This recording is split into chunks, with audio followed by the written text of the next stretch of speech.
প্রিয় কোরআন শিক্ষার্থী, দিনী ভাই ও বোনেরা, আশা করি আপনারা সকলে ভালো আছেন। আল্লাহর অশেষ মেহেরবানিতে আমিও ভালো আছি। আজকের এই ভিডিওতে আমি সূরা নিসার ৬০ আয়াত থেকে ৬৫ আয়াত পর্যন্ত বাংলা তর্জমা সহ একেবারে ধীরে ধীরে তেলাওয়াত করব ইনশাআল্লাহ। আপনি যদি ভিডিওটি ফলো করেন তাহলে অবশ্যই উপকৃত হবেন। আপনি যদি আমার এই চ্যানেলে নতুন হয়ে থাকেন অবশ্যই আমার এই চ্যানেলটি সাবস্ক্রাইব করে দিবেন। আসুন আমরা তেলাওয়াত শুরু করি। আউযু বিল্লাহি মিনাশ শাইতানির রাজীম। বিসমিল্লাহির রহমানির রহিম। আলাম তারা ইলাল্লাযীনা ইয়াজউমুনা আন্নাহুম আমানু বিমা উনজিলা ইলাইকা ওয়া মা উনজিলা মিন ক্বাবলিকা ইউরিদুনা আন ইয়াতাহাকামু ইলাত তাগুতি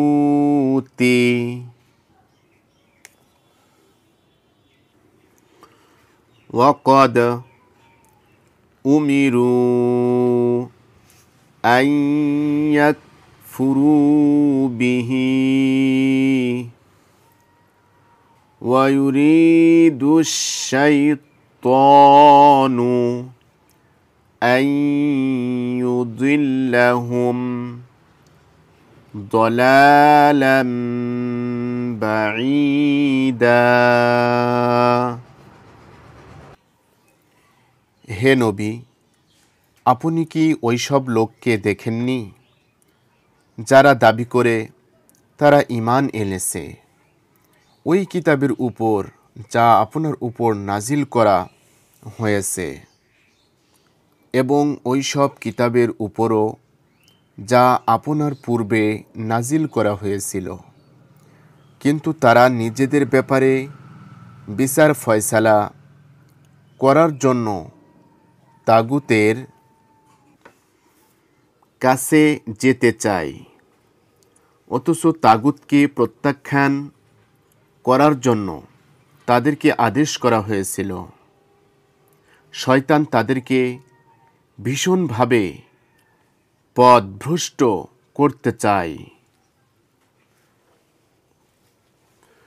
وَإِذَا قِيلَ لَهُمْ تَعَالَوْا إِلَى مَا أَنزَلَ اللَّهُ وَإِلَى الرَّسُولِ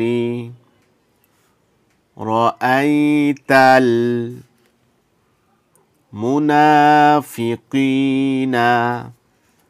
يَصُدُّونَ عَنكَ صُدُودًا।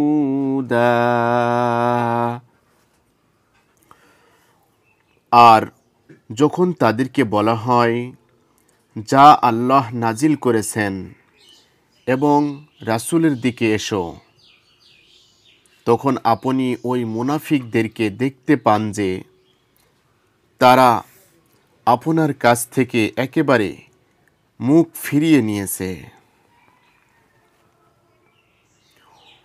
فكيف إذا أصابتهم مصيبة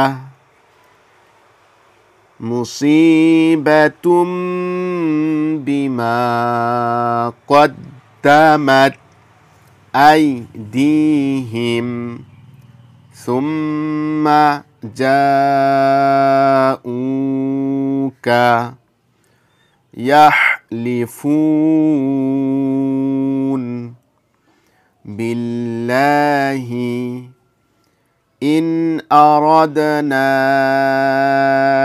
إلا إحسانا وتوفيقا।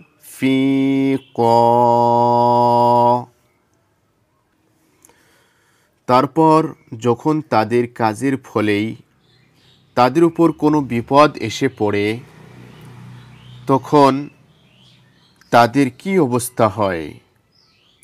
তখন তারা কসম খেতে খেতে আপনার কাছে হাজির হয় এবং বলে, আল্লাহর কসম, আমরা কল্যাণ সম্প্রীতি ছাড়া অন্য কিছুই চাই না। উলাইকাল্লাযীনা ইয়া'লামুল্লাহু মা ফি কুলুবিহিম ফাআরিদ আনহুম ওয়া'iজহুম ওয়াকুল লাহুম ফি আনফুসিহিম কওলাম বালিগা। যা কিছু তাদের অন্তরে আছে আল্লাহ তা জানেন। আপনি তাদের থেকে ফিরে থাকুন এবং তাদেরকে বুঝান আর তাদেরকে এমন উপদেশ দিন যা তাদের মর্ম স্পর্শ করে। ওয়ামা আরসালনা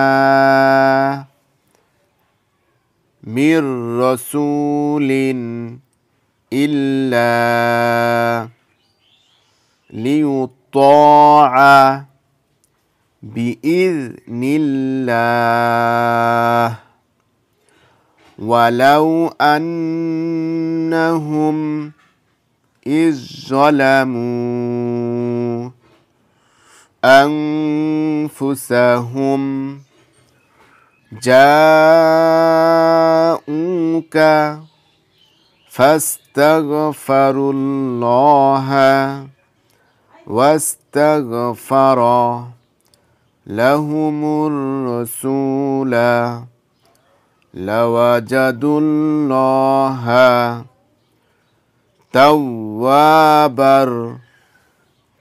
তাওয়াবার রহিমা।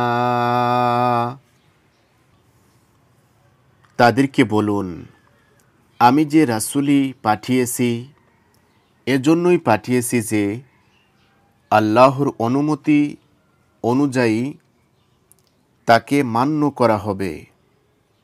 যদি তারা এই নিয়ম পালন করত যে যখন তারা নিজের উপর জুলুম করে বসত তখন তারা আপনার কাছে এসে যেত ও আল্লাহর কাছে মাপ চাইত এবং রাসূলও তাদেরকে মাপ চাইতেন, রাসূলও তাদের জন্য মাপ চাইতেন, তাহলে তারা আল্লাহকে অবশ্যই তওবা কবুলকারী ও পরম দয়ালু হিসেবে পেত।